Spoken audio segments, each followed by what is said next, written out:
दोस्तों नमस्कार, स्वागत है आपका फीएल स्टडी मंत्रा टिप चैनल पे।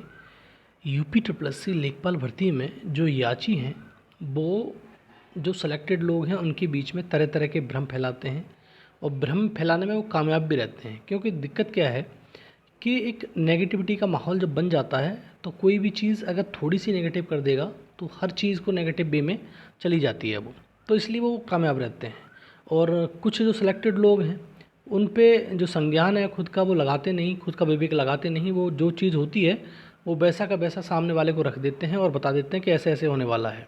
ठीक है, चाहे वो वकील की बात हो या किसी की बात हो, चाहे फंड की बात हो, तो इस प्रकार से करते हैं वो लोग।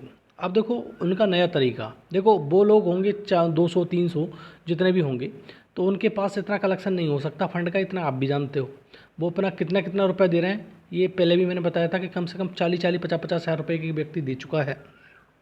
ठीक है, इतना फालतू में रुपया वो फूंक रहे हैं, लेकिन वो किस लिए फूंक रहे हैं वो मैं बताने की कोशिश करूँगा इस वीडियो के माध्यम से।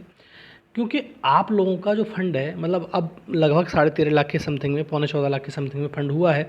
वो बहुत ज़्यादा नहीं है, ये भी हम जानते हैं, क्योंकि हमारा जो रिक्वायर्ड अमाउंट है उस तक हम पहुँच ही नहीं पा रहे हैं।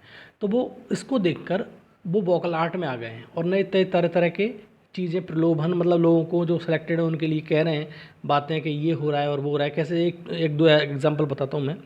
वो सबसे पहले कह रहे हैं कि हमारा इरादा ही नहीं था कि हम इस भर्ती में स्टे मतलब कंटिन्यू करवाएं। तो कौन करवा रहा है इसको कंटिन्यू? भाई सीधी बात ही है, गलत तरीके से आप लोगों ने कोर्ट को गुमराह किया, कोर्ट को गुमराह करके आपने स्टे लगवाया। अब जो सेलेक्टेड है उनकी मनोदशा देख सकते हो आप। एक तो वो जो आर्थिक दिक्कत हो रही है उनको, एक मानसिक और सामाजिक प्रताड़ना हो रही है, ये समझ ही नहीं पाओगे आप। क्योंकि सेलेक्टेड होता है, नॉन सेलेक्टेड होता है, उसमें इतना ही फ़र्क होता है। अगर आज भी हम सेलेक्टेड नहीं होते तो हमको कोई समस्या नहीं होती इस चीज़ के अंदर। ठीक है, कि कोई व्यक्ति जब सेलेक्ट होता है तो उसकी अपेक्षाएं बढ़ जाती हैं, जो सेलेक्ट नहीं होता फिर वो कहता है कि चलो अगली तैयारी करते हैं, छोड़ो। लेकिन आप नहीं छोड़ रहे हो, सीधी बात ये है।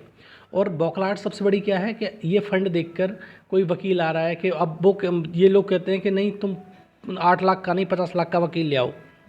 तो इस प्रकार की बातें करते हैं कि 50 लाख का वकील ले आओ, कुछ नहीं कर पाओगे हमारा।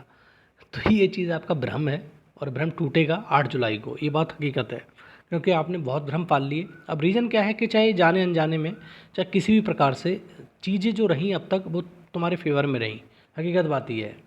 अन्यथा की स्थिति में आपका फेवर कभी होता ही नहीं। अब वो ये भी कहते हैं कि 29 तारीख को हम तो चाहते थे स्टे हट जाए और ये तुम लोगों को ज्वाइनिंग मिल जाए। अगर ये चाहते होते ना तो कुछ और ही होता और आपको भी उस चीज़ का लाभ मिलता। लेकिन आप भी ये समझ लो कि आपको इस चीज़ का बिल्कुल भी लाभ नहीं मिलेगा। याची का मतलब ये नहीं होता है कि किसी आईएएम में डाल के बार बार तुम मतलब याची जुड़े जा रहे हो और सारी चीज़ होती चली जा रही हैं, ऐसा नहीं होता है। और ये समझ लो कि अब आपको, हम पहले ही चाहते थे कि हमें जॉइनिंग मिले, हमें याचियों से कोई लेना देना नहीं है, क्या होगा क्या नहीं होगा। लेकिन कोशिश अब ये की जाएगी कि आपको भी कुछ ना मिले। ठीक है, अभी आप यार बात ही समझ लो, बड़े अच्छे से अपने दिमाग में डाल लो इस चीज़ के लिए कि आपके लिए भी अब वो काम करा जाएगा जो हम चाहते नहीं थे। लेकिन आपने वो कोई रास्ता छोड़ा ही नहीं हम लोगों के लिए कि आपको क्या होना चाहिए। लेकिन एक चीज़ अपने दिमाग में ज़रूर डाल लेना कि हम किसी भी चीज़ पे कमज़ोर नहीं हैं। तो मुट्ठी भर लोग हो, 10-20-50 लोग, और हम 8,000 हैं, इस चीज़ पे भी ध्यान रख लो। और हर चीज़ के लिए आप ही ज़िम्मेदार हो, आपने ही इस प्रकार से काम किया है। और ये भी कहते हैं ये लोग कि हम रिजल्ट रिवाइज नहीं चाहते, रिजल्ट रिवाइज होगा तो हमारे याची 30% बाहर हो जाएंगे। रिजल्ट तो रिवाइज वैसे भी नहीं होगा कभी भी, ये तो अपने दिमाग में तुम भी डाल लो और हम भी जो सिलेक्टेड है वो भी डाल लें। रिजल्ट कभी ऐसे रिवाइज नहीं होते हैं कि जिस प्रकार से तुम सोचते हो या लोग सिलेक्टेड के दिमाग में तुम डालते हो रिजल्ट रिवाइज हो जाएगा, कभी नहीं हो सकता, ये बात हम जानते हैं। लेकिन चीज़ें किस प्रकार से रहेंगी, किस प्रकार से नहीं रहेंगी, अब खुद सोच लो कि कितने प्रश्नों पे तुम एसएलपी लेके गए हो वहाँ पर। एसएलपी का मतलब ये थोड़ी ना होता है कि तुम ज़बरदस्ती तुम एसएलपी लेके जा रहे हो। अब देखो कितने बड़े मूर्ख हैं आदमी हैं ये, कि एक वो प्रश्न है डांडी वाला, डांडी से यात्रा शुरू हुई है लगाओ, होश होना चाहिए लोगों को। डांडी से यात्रा शुरू होती है किसी, मतलब जो नमक कानून था वो डांडी शुरू होता है इनके लिए, बताइए। तो दुनिया में इस प्रकार से लोग भी हैं, इतने मामूर की श्रेणी में आ रहे हो आप, इसका कोई जवाब नहीं। आप खुद भी सोचो कि चीज़ें जेन्यून थी, वो जेन्यून होती, लेकिन वो सोलर के लिए डरा डरा के रख रहे, सोलर पे ये कर देंगे वो कर देंगे, 30% होगा। अबे भाई एक बात बताओ, ये तुम्हारी कॉमन प्रैक्टिस है आयोग की, वो करता ही है। और एक परीक्षा में नहीं, 10वीं परीक्षा में वो फुल मार्क्स देता है। वो फुल मार्क्स का मतलब मैंने पहले भी समझाया, फुल मार्क्स ऐसे नहीं देता है। फुल मार्क्स ऐसे देता है, पहले प्रश्न को डिलीट कर देता है इक्वल करने के लिए कि दिक्कत ना आए मतलब मार्किंग में, इसलिए वो पूरा सबको एक एक मार्क दे देता है। ये सिस्टम है। और एक परीक्षा में नहीं, 10वीं परीक्षा में देता है। अभी ITI इंस्ट्रक्टर की मैंने कितनी बार बोला है, ITI इंस्ट्रक्टर की परीक्षा में 4 प्रश्नों पे दिए, और पिछली कितनी 10 12 प्रश्नों पे उसने फुल मार्क्स दिए। और इसी परीक्षा में, लेखपाल वाली परीक्षा में भी जीवन पति वाले प्रश्न पर फुल मार्क्स है। अब ये सोचो कि इतने बड़े मूर्ख हैं कि फुल मार्क्स के चक्कर में, चलो वो तो अमानुल्लाह हम क्या कहें, उसके बारे में कुछ नहीं कह सकते, वो जज है भाई, सीधी बात है। तो वो तो 8 तारीख को मालूम पड़ेगा क्या होगा क्या नहीं होगा। लेकिन वो चीज़ वो हम कह रहे हैं कि फुल मार्क्स के लिए हम जस्टिफाई करेंगे, हम देखेंगे फुल मार्क्स का, तो फुल मार्क्स तो इसमें जीवन पति पर भी है, ये भी तो सोच सकते हो आप। तो आप तो कहीं भी स्टैंड नहीं करते। और दूसरा चीज़, दुनिया भर की चीज़ स्ट्रांग होती हैं जब हमारी तो ज्वाइनिंग भी हो चुकी है। 6 फरवरी को योगदान आख्या सबकी दी जा चुकी है, तो आप कहाँ से स्टैंड करते हो? आप कितना गुमराह करोगे कोर्ट को? आप पे जुर्माना और लगेगा। आप ये भूल जाओ कि आपकी जॉब लगेगी या जॉब मिलेगी या एच इलाम मिलेगा। कुछ नहीं मिलने का है आपको।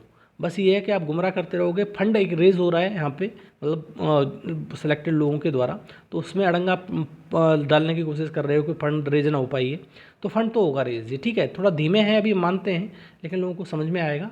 सारे लोग ये चीज़ फंड देंगे और समय के हिसाब से देंगे। अभी थोड़ा सा और तेज़ी आएगी और ये 25 लाख तक तो पहुँचेगा ही पहुँचेगा, लेकिन आप कुछ नहीं कर पाओगे। और 8 तारीख को मिलेंगे आपसे, और 8 तारीख को सब कुछ देखा जाएगा कि आप में कितना दम है और हम में कितना दम है। अभी से बताना क्या फ़ायदा है कि अभी से सारी चीज़ें बता दी जाएँ आपको और जता दी जाए।